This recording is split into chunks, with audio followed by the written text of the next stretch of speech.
जो भी बहन भाई बच्चे बच्चियां सुन रहे हैं सबको मेरी तरफ से ईद मुबारक हो। ईद की खुशी हम क्यों मनाते हैं, पहले मैं ये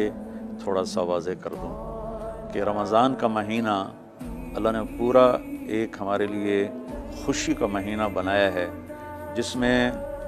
अल्लाह की जन्नत के दरवाज़े खोल दिए जाते हैं, जहन्नुम के बंद कर दिए जाते हैं, शैतान कैद कर दिए जाते हैं, जन्नत को रोज़ाना सजाया जाता है, अल्लाह का अर्श पहले आसमान पे आ जाता है, अल्लाह की तरफ से ऐलान हो रहा होता है कोई बख्शिश चाहने वाला, कोई हाजत मांगने वाला। फ़र्ज़ 70 फ़र्ज़ों के बराबर हो जाता है और नफल फ़र्ज़ के बराबर हो जाता है, और नफल और फ़र्ज़ का फ़र्क इतना बड़ा है कि क़यामत तक 2 रकात नफल पढ़ता रहे तो फ़र्ज़ रकात के एक सजदे के बराबर नहीं। और इसमें जो मर जाते हैं अहले ईमान, उनका हिसाब नहीं होता, उनको कब्र में मुनकर नकीर नहीं आते, अल्लाह ताला उनको मुआफ़ फरमा देता है।